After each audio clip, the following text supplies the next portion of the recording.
বা ক্ষণিকের পোলারা বা তোমাদের যদি চৌরাস্তার মোড়ে দাঁড় করিয়ে ট্রাউজার খুলে নিতম্বে আলকাতরাও লাগিয়ে দেওয়া হয়, তারপরও তোমাদের লজ্জা হবে না। 136 রানের টার্গেট নেমে তোমরা যদি ম্যাচ জিততে না পারো, তাহলে তোমাদের ক্রিকেট খেলার কি দরকার আমায় একটু বুঝিয়ে বলবা? ভাইরে, জানি না জাতীয় নির্বাচনে কোন দল ক্ষমতায় আসবে, তবে আমি বুকে হাত রেখে বলছি, যে দল ঘোষণা দিবে তারা ক্ষমতা আসলে বাংলাদেশ থেকে ক্রিকেট নিষিদ্ধ করবে, সে দলকে আমি আমার জীবনের প্রথম ভোটটা দিব। চিন্তা করেন অবস্থাটা, যে ম্যাচটা হেসে খেলে আমাদের জিতার কথা, সেই ম্যাচটা আমরা কান্নাকাটি করেও 11 রানে হেরে গেছি। আজ যদি পাকিস্তান 170 রানের টার্গেট দিত আর আমরা যদি 100 রানেই অল আউট হয়ে যেতাম, তারপরে আমাদের এতটা কষ্ট লাগতো না যতটা কষ্ট 136 রান করতে না পারার জন্য লাগছে। একবার নজর দেন এই এশিয়া কাপে আমাদের চুলছেরা বিধ্বংসী ব্যাটসম্যানদের দিকে। তানজিদ হাসান তামিম বিশ্ব সেরা ওপেনারদের সেরা ওপেনার, 5 ম্যাচে রান করেছে 67 আর আন্ডা মেরেছে 2 বার। জীবনে দেখলাম না কোনো বড় দলের সাথে ভালো একটা ম্যাচ উপহার দিতে। নেক্সট টাইম যে সুদানের ফুয়া তানজিদ তামিমকে দেশ সেরা ওপেনার বলবে, তাহলে আকাশ ভরা তারা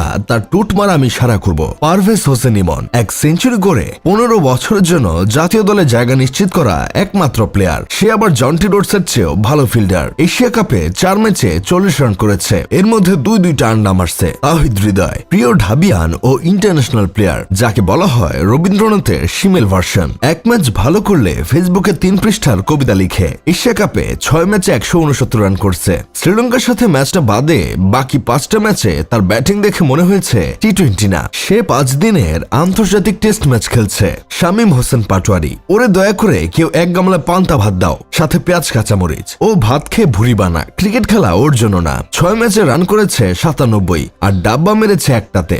জাকের আলী অনিক দেশের একমাত্র ফিনিশার অফ অল টাইম। সুন্দর খেলাকে কিভাবে টুট মেরে ফিনিশ করে দিতে হয় সেটা তার থেকে শেখা উচিত। প্রতিটা গুরুত্বপূর্ণ ম্যাচে ওর শরীরে মাহমুদুল্লাহর আত্মা ভর করে, এজন্যই লোকে বলে মাহমুদুল্লাহর পারফেক্ট রিপ্লেসমেন্ট। নুরুল হাসান সোহান মাঠে নেমেই নাচানাচি শুরু করে দেয়। সে আন্তর্জাতিক ম্যাচে ডেবিউ করেছিল প্রায় 1 দশক আগে। সে যে কেমন প্লেয়ার, তার কোয়ালিটি কেমন, যারা তার আর্লি ডেজের খেলা দেখেছে তারাই জানে।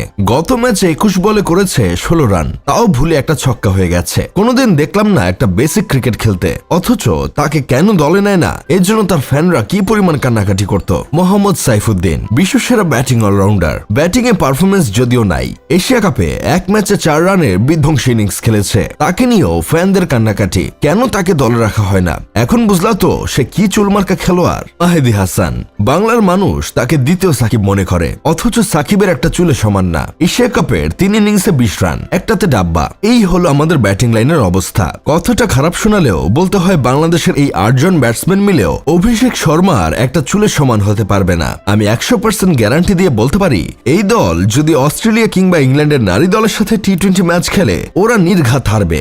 যাই হোক, শেষমেশ আমি গোলাম হোসেন একটা কাজের কথা কই, সোনার দেশের সান্ডার পোলারা আয় বাবা, মায়ের ছেলে মায়ের কোলে ফিরায়। আর আসার সময় বউয়ের জন্য দুবাই থেকে আইফোন 17 প্রো ম্যাক্স আর আত্মীয় স্বজনদের জন্য সুগন্ধি সাবান নিয়ে আসিস। ক্রিকেট খেলা তোদের জন্য না।